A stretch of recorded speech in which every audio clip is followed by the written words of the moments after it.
Welcome, everybody. This is the Rotary E-Club of Silicon Valley, and every week we bring you the stories of people who make lives of others better locally, globally, and digitally.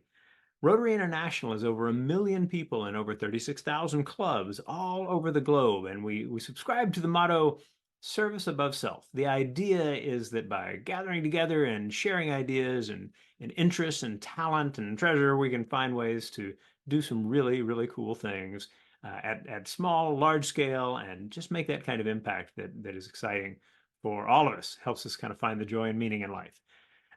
To that end, we share stories, and we share stories of people doing all sorts of interesting things. And you've probably heard of a number of different organizations that end with things like, Without Borders and, things like this. And these are great crowds. Today, you're going to learn about Talent Beyond Boundaries. And this is one that really, really speaks to that issue of boundaries and borders. And speaking is Betsy Fisher. Betsy is the U.S. Director at Talent Beyond Boundaries. She is also someone who likes sports and attempts gardening and all of these kinds of things. But we'll focus on the stories of the people that her organization is making a difference for all over the world. Betsy, what a pleasure to have you with us. Welcome to the Rotary E-Club of Silicon Valley. Great. Well, as you mentioned, I'm the U.S. Director of Talent Beyond Boundaries. By training, I'm an immigration lawyer, and I've spent several years working helping refugees relocate from countries where they're living in legal limbo to places where they have long-term safety. So at the moment, I'm advancing that through refugee labor mobility, this idea that refugees can access long-term safety simply by recognizing their skills and talents and opportunities to contribute to workforces. So I want to share a little bit about that today, and we'll make sure to leave lots of time for questions, but also please just jump in. So first, I want to tell you about one of the people we've worked to connect with an employer. Hamza was displaced from his home country and wasn't able to use his skills as an engineer. He was raising his family not knowing what their future would be. And he heard about Talent Beyond Boundaries and thought it sounded kind of different because he wasn't likely to benefit from programs that are based on need. He had some things going for him that meant that he would likely be ineligible for humanitarian programs. He registered with Talent Beyond Boundaries, and we connected him with an employer called Sigma Point, which is actually based in Canada. And they had a lot of needs and were struggling to hire locally and thought that Hamza was exactly the kind of skill set that they needed. So they connected, and Hamza is living and working in Canada. His family will become Canadian citizens, and that's exactly what we do globally. My work is focusing on this in the US, but we have programs in Australia, Canada, the United Kingdom, and in several countries in the EU, in addition to the US. And the idea is that refugees have skills, employers have workforce needs, and we connect the dots. That is really as simple as that. We're creating ways for refugees to relocate simply by recognizing the skills, talents, and contributions that they have to offer. So far globally, we've worked with 230 companies to hire. I think we're now significantly north of 650 people.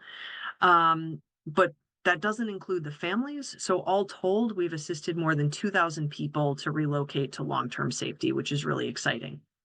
So the how do we do this? How do we find people? How do we find companies? We have some software called the Talent Catalog that our team developed in-house.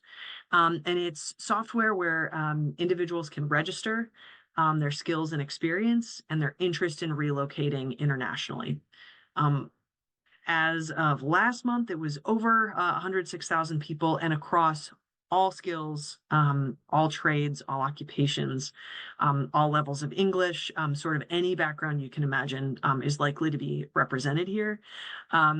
I I'm doing some looking around for a program that I'll describe in a little bit, and found that there were several hundred people with STEM related PhDs who are displaced from their home country and who are looking for opportunities to relocate, in addition to healthcare professionals and people in many other areas that align with current U.S. workforce needs.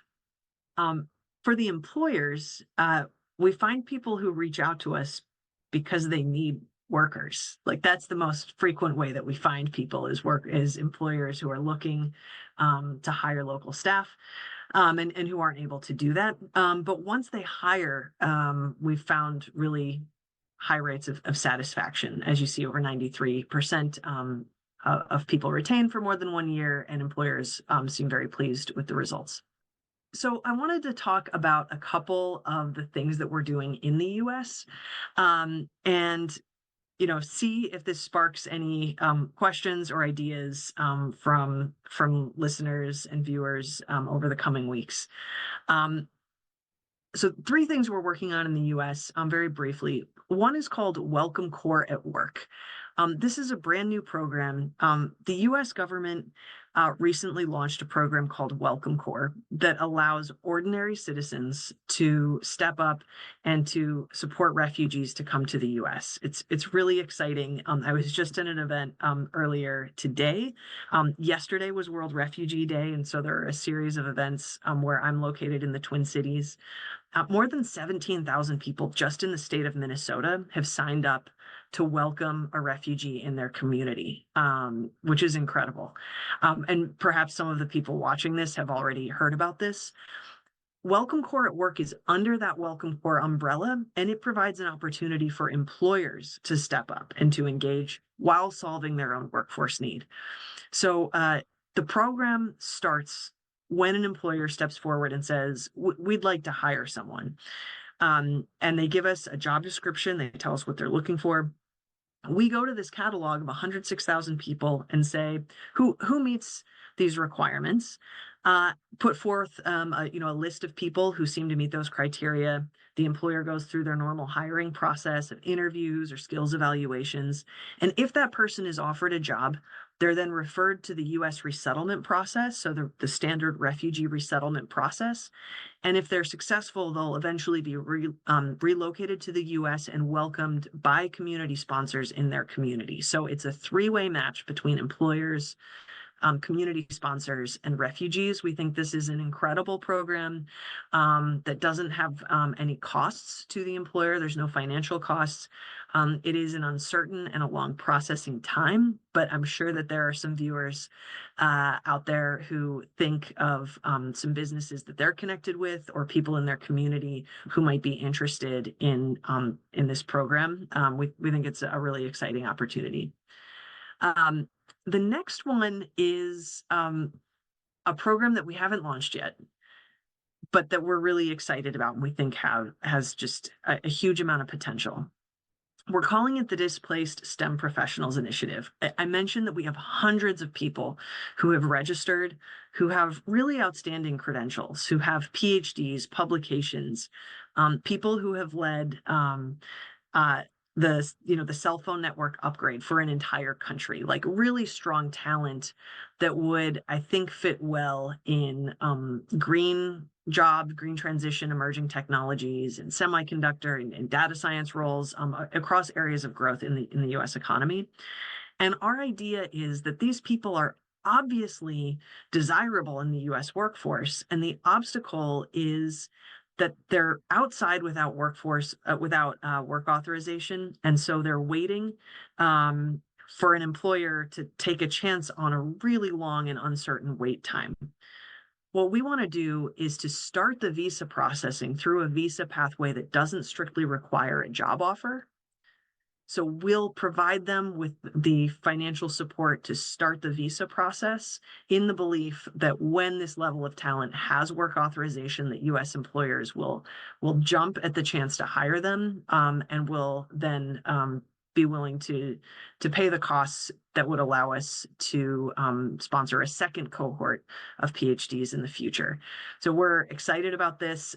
Again, we're at really early stages on this. So if people have ideas of employers, ideas of the kinds of talent that would be helpful in the future to your own industries or careers, or ideas on people who might be interested in funding and establishing the initial capital pool, we'd love to connect. And then the last thing that we're excited about is thinking about how we fit in to the bigger refugee space. I mentioned we have 106,000 people. Many of them will never be considered for a refugee resettlement program that's based on need. Every year, about 1/10 of 1% of the number of refugees in the world are resettled. The US is hoping to resettle 100,000 people, 125,000 people this fiscal year. It seems like we'll come somewhere close to that between now and the end of the fiscal year and September 30th. But there's over 40 million refugees in the world, over 110 million displaced people in the world. So we think it's really important that we think about all of the available solutions to help people who have been forced to leave their home to reach long-term safety. So if we have information about a huge number of people, how are we making sure that we're connecting them to other resources? I've done some just initial pretty basic Boolean searches and have identified dozens of cases where people have expressed that they have US citizen relatives or German citizen relatives. And those people might be eligible for yet another pathway. We have refugee resettlement, we have labor mobility pathways. Maybe we should be working closely with other providers to identify people and to share information across. And I think that is work where our tech team can be building out chatbots to ask some pretty basic questions. Family reunification is a question of who are your family members, where do they live, what's their legal status. That's about as complicated as it needs to be. And then also doing some analysis of the existing data that we have to identify people. So we think we have a huge amount of growth potential by automating some of this work, by supporting our team to build better software tools that can help us identify and connect with other pathways as well. So these are three of the things that we're working on, working to connect people with employers through refugee resettlement, trying a super innovative program for people with STEM PhDs, and trying to think about how our work connects with other pathways.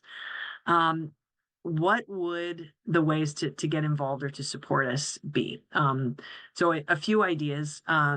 One is if you are, or if you're connected with a business that has workforce development needs, let us know. We're happy to talk. We know we're not the solution for every workforce challenge, but if we're the solution for you, it's a great solution that also helps a displaced family. So share the word with employers or others who have workforce needs.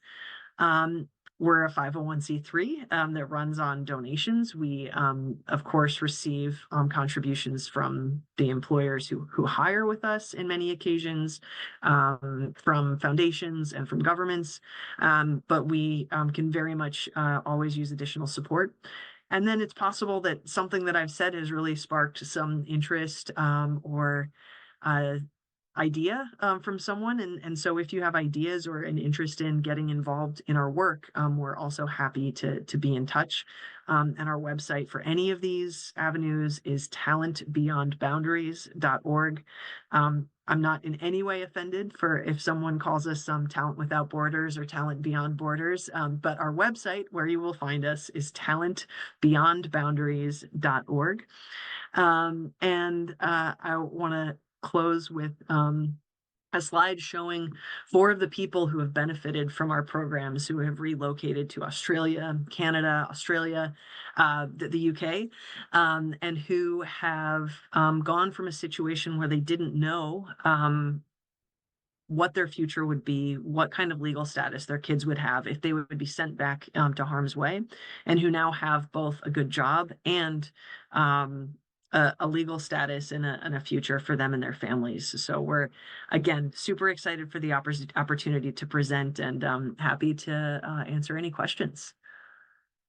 Wonderful, Betsy. Thank you so much. I'll ask that you stop sharing. Perfect there. And what we'll do is we'll introduce the people who are part of the recording today. From our club, there is in Houston, Texas, Roy Olson. All right, thank you. Shags in Walnut Creek, our paella master. I am in San Jose, California, and we love hearing about creative approaches to making the world better, which Betsy, you are certainly giving us. So let's start with one of the stats that came up on one of your slides. In the United States, 9.5 million job openings, 6.5 million unemployed workers. Now that's just raw numbers. That doesn't have to do with professional credentialing and needs. Is that correct? That's correct. Right. That doesn't factor in a whole variety of factors. Yeah. Uh-huh. And so when you look at the needs in STEM fields, what kind of numbers do we see there in terms of job openings versus the unemployed? I don't know those right offhand, but I think what you're pointing to is that often the people who are looking for work may not have work experience in the fields where there's growing demand. And Mhm. again, we're not going to be the solution to all of those challenges. And we think that part of the exciting thing about growth in industries like solar panel installation or semiconductor manufacturing is that it can, it should, it must open opportunities for people already in the US who have been locked out of opportunities as well. Um, but we also know that workforce development is a long-term strategy and takes uh, a lot of approaches to succeed, and we want to be one of those strategies and one of those approaches alongside other ways to adapt to the changing economy. Well, thinking about how economies differ all over the country, let alone the world. You mentioned that there are 17,000 people in Minnesota who signed up for Welcome Corps, right? And so if that number isn't highly skewed because of particular issues in Minnesota, I mean, I would assume that you're seeing rather huge numbers from around the country. I think Minnesota is disproportionately engaged for a lot of reasons. Historically, it's been a place that's welcomed a lot of refugees, and there's also really strong leadership here from an organization called Alight that has really done a great job engaging sponsors. But I think one thing that that points to also is these job openings are not evenly dispersed, and there are often great opportunities and lower cost of living in smaller cities and mid-sized towns. And I think one thing that we hear a lot is that employers feel like they have a lot to offer, but really struggle to attract people who aren't willing to move to a smaller town or a mid-sized town. And that's another place where we offer a great solution. People who are outside the US are moving. And the idea of a place where they can afford to buy a house, afford to live, is actually really attractive. Well, that makes sense, and especially in that there seems to be so many different aspects of the work Talent Beyond Boundaries is doing. Rory mentions in the chat that he had the experience of helping an immigrant engineer the summer that he turned 13, right? And so if effectively there are community responses to helping refugees integrate and settle and find opportunity, right? Um, is it the case that you have people who are helping, who are really kind of working within networks to welcome people into small towns and similar spots? Yeah, I think we're seeing a lot of infrastructure being built, including through Welcome Corps, which is, a national consortium and network for the Welcome Corps program. But I also think we're seeing nationwide a lot of state and local government organizations coming together to say, how do we work with chambers of commerce to help them address their workforce needs? How do we become attractive to newcomers to this country and encourage them to come to our state? The state of North Dakota is being extremely progressive in thinking about how to um, be a destination that people really want to go to because they have some of the most acute workforce demand in the country there. So there's a lot of economic opportunity, pretty low cost of living, and they're saying like, how do we get people to actually um, get together, and the state government is really leading on that front in conjunction with business. So yeah, I think we're seeing um, really strong networks that are emerging not just from humanitarian interest, but also out of necessity given the state of the labor market. Well, it sounds like one of the roles that government can play in this is helping reduce the time required. Because that seems to be one of the major challenges. As you were giving this presentation, I'm thinking about, oh my God, there's schools all over the place that Right. find themselves in early summer looking for a physics teacher or a chemistry teacher or something like that. But obviously, if they're looking for somebody for the fall, then that's a very different time frame. Right. Are there creative approaches to using video conferencing technologies to help accelerate the connection between potential employees and their employers? So there are many answers to this. Through the Welcome Corps at Work, that program operates through the Refugee Resettlement Program.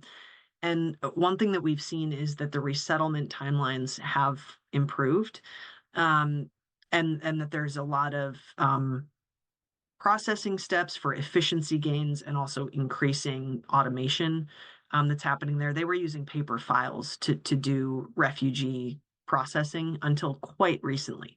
So all of that makes things move faster. On the visa side of things, so the STEM Professionals Initiative that I mentioned, there it's a completely artificial barrier, which is the number of visas that Congress has allocated for employers. Many viewers will be familiar with this. There's just an artificial shortage because Congress hasn't legislated to address employment-based visas or global immigrant visas in decades. So those are challenges. There are really innovative programs trying to connect employers with refugees for remote work, which obviously can change someone's life to have meaningful income and a livelihood.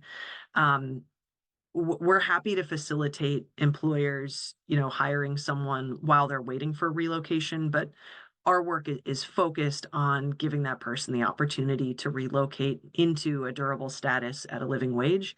Um, and of course, we work closely with a lot of other organizations that do other really important work for people who maybe don't want to relocate or who haven't had that opportunity yet. All right. You mentioned at one point that you work with refugees at all levels of English, and that Mhm. brought to mind for me an experience I had early last year of via Zoom mentoring some refugees who were in Canada who had arrived there from Afghanistan and working with them on their English. I wonder if there are programs that are in gear now that take advantage not just of, say, video conference technologies, but of generative AI as a tool Mm, for generating lots of English that it would be specific to the field of a person that a person wants to mm. go into, something along those lines. What kind of things are you doing to help those who are looking to bring up their levels of English on the way into the United States or Canada? We have several partnerships with incredible organizations that have generously offered courses or licenses to their resources. So we work closely with organizations like Coursera and Duolingo, and we're able to share licenses with people who are interested in pursuing their improving their English skills.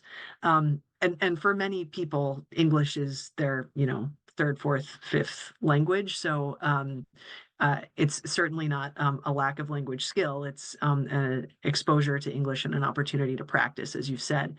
Um, we're also a major thing that we have to think about for many other countries' programs is English testing. So it's one thing to be proficient in English; it's another thing to test as proficient in English.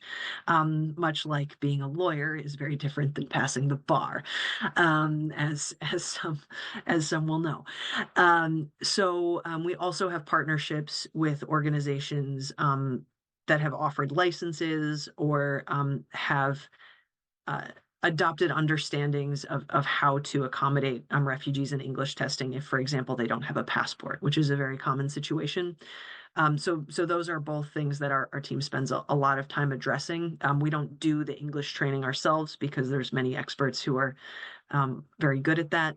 But that's a major area of focus, is supporting people to become eligible for a visa where that's a requirement, to demonstrate their eligibility, and then to be able to communicate with an employer and to meet the employer's needs. All right.